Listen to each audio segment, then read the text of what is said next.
on to this afternoon's program. It's actually going to be a great program. I'm really excited by the lectures that we're going to be having this afternoon. We're going to start out strong with sort of a 50,000-foot overview of stroke by Dr. Holli DeVon from the Betty Irene Moore School of Nursing. She's one of our newer faculty. She's a great speaker, and we're really glad to have her. So, Holli, if you're here, I can't see with the bright lights in my face. Oh, great. Today, in the next few minutes, I'm going to talk to you about the impact of stroke on patients and families.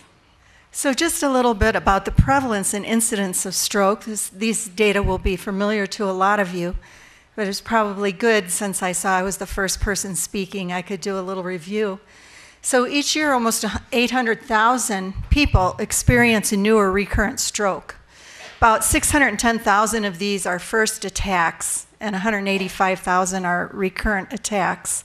So this is a significant number of strokes. On average, every 40 seconds, someone in the United States has a stroke. So if you think about the time that we'll spend together in 10 or 15 minutes, we're talking about 25 more people experiencing a stroke. And there's about 55,000 more women than men having a stroke, so that's about 14%. I mention this because I have a strong area of interest in gender studies, also healthcare disparities, and we're going to get to that in a second as well. So blacks have almost twice the risk of first ever stroke compared with whites. You can see from this slide that 5 per 1,000 for black women compared to a little over 2 for white women, and 6.6 for black men compared to 3.6 for white men. I submitted a paper a couple months ago, and I said these statistics were a national embarrassment. And one of the reviewers said, "Wow, that's harsh." Well, the statistics are kind of harsh.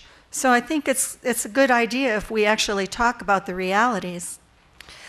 So I took this slide from the Heart Association website, and I just want to call your attention to one piece of the data. So you can see that the prevalence of stroke by age and sex is pretty consistent, except one time point, and that is age 45 to 54, where women are twice as likely to experience stroke compared to men. So we have to wonder about the hormonal component to that data. So this is probably the key piece of information that really concerns us as clinicians and healthcare providers. Stroke's the leading cause of serious long-term disability. The length of time to recover from a stroke depends on the severity of the stroke, of course. But between 50 and 70% of stroke survivors regain functional independence. That's good news. But 15 to 30%, probably a little bit more, are permanently disabled. And 20% still require institutional care at 3 months after the stroke, the acute event. So through my rose-colored glasses, I construed this to be good news. I wanted to just mention awareness of stroke warning signs and risk factors. In one study, about 38% of respondents were aware of 5 stroke warning signs and would first call 911 if they thought someone was having a heart attack or stroke. Well, in the real world of patient care, they might know 5 stroke warning signs, but I'm thinking that if they called me in a random digit dial study at night, I'm not sure I could come up right away with 5 stroke warning signs. And I know from my prior work in examining symptoms in heart disease and stroke and the impact of bystanders that a lot of times patients and loved ones, bystanders, say they'll call 911, but they actually don't. Also, black participants were more aware than whites of their hypertension and more likely to be undergoing treatment if they were aware of their diagnosis in another study. However, blacks were less likely than whites to have their blood pressure controlled when being treated for hypertension. So finally, 60% of patients who suffered a stroke were able to identify one stroke risk factor. Only 55% were able to identify one stroke warning sign. you know, these data can be a little bit surprising because intuitively we think that the signs and symptoms of stroke are fairly dramatic. Not many conditions are so dramatic as to have facial droop, aphasia, weakness on one side. But depending on where the stroke is, we see a lot of patients who don't recognize symptoms and don't seek treatment. So what is the impact of stroke on patients? Well, we know the deficits associated with post-stroke, especially on motor control, certainly extremities, hemiparesis, dysphagia, bowel and bladder issues, communication and cognition disorders, dysarthria, reading comprehension, visual scanning, attention, executive function, and then depression. One of the most underdiagnosed and undertreated complications of stroke. And depression is often an antecedent as well as a consequence of stroke. And we're not screening patients for stroke as well as we could. Depending on what study we're looking at, the reported prevalence rates for depression vary from 25 to 79%. So they're quite significant. A little bit more on depression. What happens when the stroke patient is depressed? Well, we see sequelae like diminished recovery. We see less functional gain in activities of daily living. We see increased risk for subsequent cardiovascular events. We see increased healthcare utilization and increased mortality rates. Now, what are some of the risk factors of depression? This looks similar to many other conditions, not just stroke, but we know women are at a higher risk and report depression more often than men. Premorbid depression or other psychiatric illnesses can be associated with increased risk of cardiovascular events, including stroke. It's associated with social isolation and functional or cognitive impairment. I want to talk a little bit about health-related quality of life. The presentations that we've seen in the last 2 days have been fantastic, and many of the presenters have talked about studies in which we look at physiological measures like velocity and lumen size and patency and mortality rates. And some of the speakers have even alluded to the fact that Medicare Services is asking us to look at outcome variables that nurse scientists are really good at measuring, things like symptoms, functional status, quality of life, and health-related quality of life. So variables that have been associated with reduction in health-related quality of life for patients with stroke. Again, our female gender, older age, poor physical functioning, comorbid conditions, and which one of our patients doesn't have multiple comorbidities.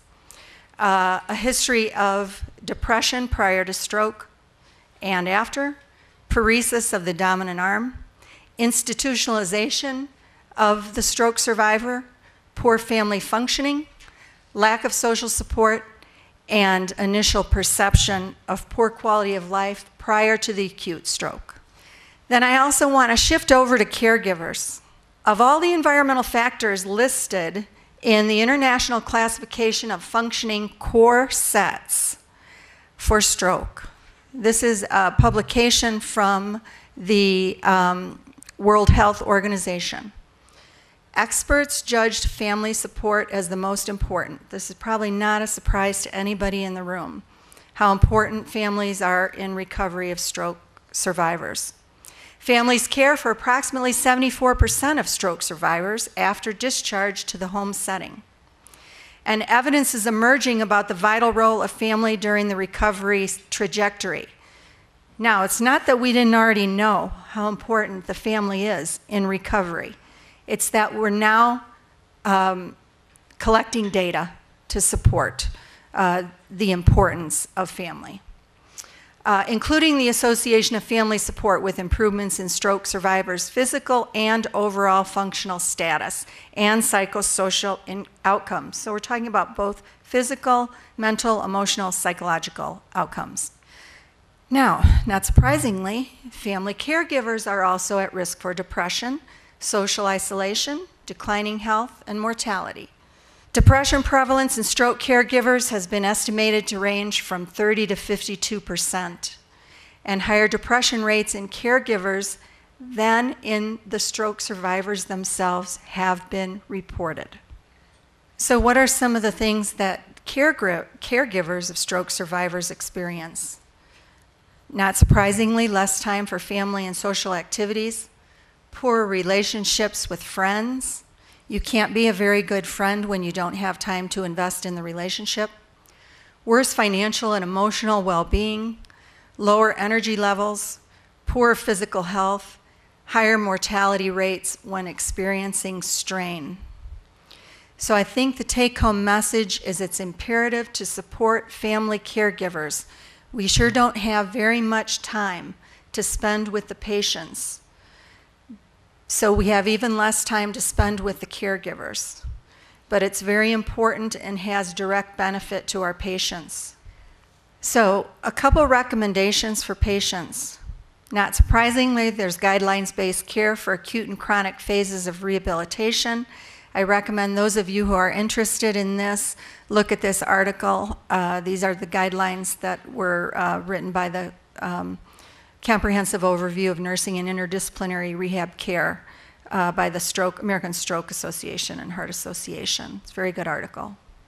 And then recommendations for caregivers. Healthcare providers should respond not only to the needs of the stroke survivors, but also those of family caregivers throughout all phases of the rehab process. We have a lot of data now indicating that we can do very intense rehabilitation early on after the acute phase. It's been shown to be very beneficial. Also screen caregivers for depression, and then refer caregivers to health care and community resources. We know centers of excellence are well-equipped interdisciplinary centers to provide best care for both survivors and caregivers. So I want to tell you that I had very few slides. I had quite a few more, but nurses are very good at not providing a lot of slides and going over time.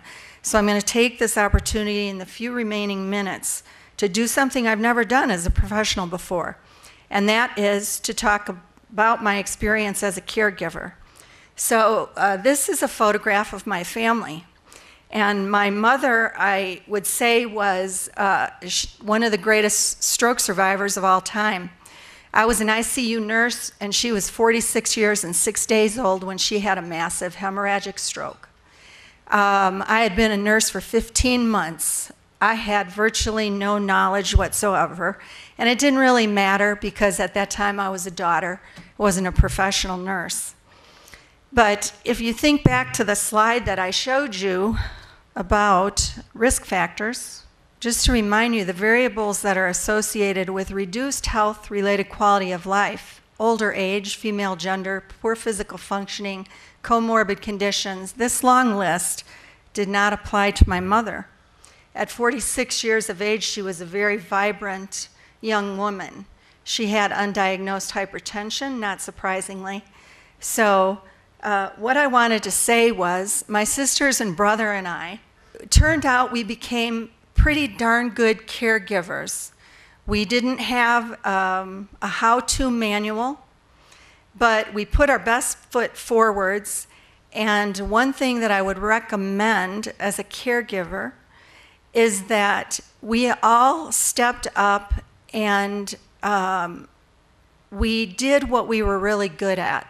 So I became my mom's healthcare expert. Took her to all her appointments, arranged for appointments for all of the problems she had in the remaining 32 years of her life. I managed that.